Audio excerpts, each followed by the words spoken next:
What's up everybody? This is an intermediate surfers review of the album Twinsman.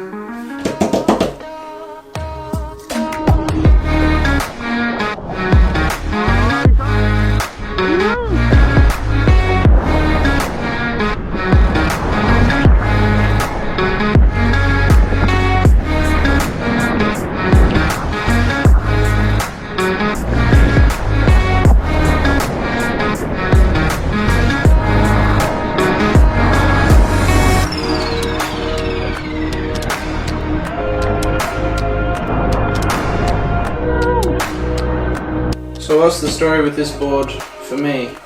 I was introduced to this board by Kale Brock, shout out. He had it in his board review and he said it was a very user-friendly shortboard and it looked sick and I liked the sound of all the different design features, so I went out and bought a second-hand one. It was a beautiful board, resin tint blue swallowtail version. Picked it up for like $600. It felt like a very easy board to surf. It wasn't super easy to catch waves on, but it felt very easy to surf. Like I would just get up and go, and it just worked. I remember the first time I surfed it in proper waves, and it just felt like you didn't really have to work to generate speed. It would kind of generate its own speed, and you could kind of just do whatever you wanted.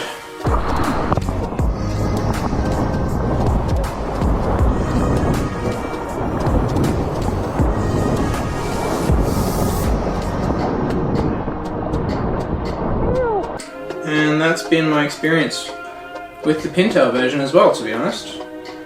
So I sold that board because it actually had a few dings in it and I could feel it starting to get heavy. It was starting to get kind of hard to catch waves on.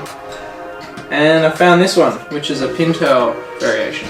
And this one has become my favourite shortboard.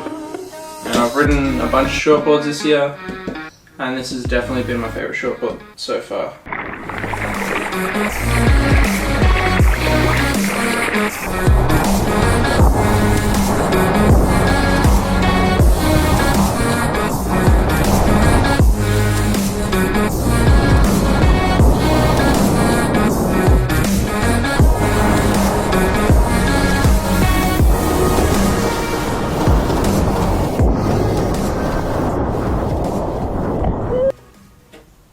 So let's if we're going over the design, somewhat standard.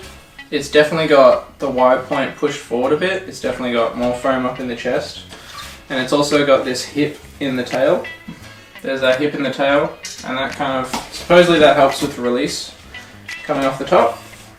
One of the cool things I think about this board, especially, is the fact that this wide point of the foam in the middle is pushed out all the way to the edge, quickly wraps down into these rails. So you have this really thick sort of deck under your foot, like basically from here all the way back to the kick pad.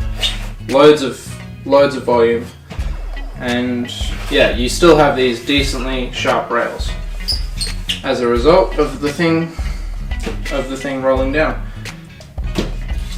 In terms of rails, they are like reasonably sharp at the nose to knife in, very gentle in the middle, and then obviously towards the tail they start to get a lot sharper, which is good. Get lots of hold. In terms of the rocker, you can kind of see definitely some performance rocker in the nose, flat through the middle pretty much, and there's some rocker out the tail. The thing about this tail rocker is the actual rocker in the center of the board there's not that much, but on the rail there's quite a bit of rocker coming out through here. So that gets this sort of, they call it spiral V bottom contour happening. Very easy rail to rail action because of that spiral V. Bottom contours, single double starts about here, and then that goes into the V out the back. All in all, you end up with somewhat flat, higher volume than you would normally get in a 6.0 shortboard, which is very easy to turn once you get back on the tail because of that V. and glides over soft sections very easily with that flat section of the rock. So you get this very user-friendly shortboard. I'm not a particularly good surfer, so I very much enjoyed it. It kind of feels like a mid-length in a shortboard. Like it's got lots of lift. It goes quite easily. You don't have to do much. It's got a big sweet spot. Your feet can kind of be anywhere here, and you can still surf it. But if you do get your foot back there, you can jam turns. So it kind of feels like this super user-friendly, big sweet spot. Can catch small waves with all the volume. Fun surfboard. Shortboard. As it's not a thruster, it's a twin. If it feels, I think that also adds to the speed. That's a big part of the speed and the effortless drive that you get from it. That I think comes from the twin fin. I think Matt has talked about how he brought these twin fins back a little bit, so it's not quite as loose as a normal twin fin. Like normally you might skate out on a bottom turn or whatever, but apparently these fins are back a little bit, and that just means that you're gonna hold a lot more. So it's kind of funny. They talk about the pintail version, like this version, not the swallowtail, being a good step up, and I haven't really gone in anything that serious, so I don't really know how it goes as a step up, but it goes great as a groveler. Surprisingly, like it goes great in small waves, it goes great in like decent sized waves. The only complaint I have about it really is sometimes it's too fast, but honestly I think if I just get better at surfing I'll just compensate for that. Like I'll just get further back on the boards a little bit more and I'll start turning a bit earlier. But I've had many waves where I've just shot out onto the shoulder because this thing's so fast. Overall experience, this board is absolutely epic. Would highly recommend to anyone who is able to catch waves easily, because it's still a shortboard, so it's not like catching waves on a mini or whatever. It's still like you need to know how to catch waves. Able to catch waves, starting to learn their turns, I think.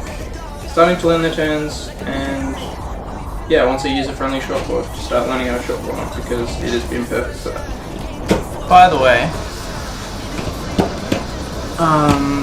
definitely biased because I don't know. I just like the way the twin fins feel. I'm pintails and swallowtails all day. But yeah, probably biased. Did my first cutback on this.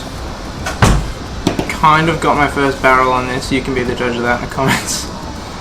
But yeah, sick board.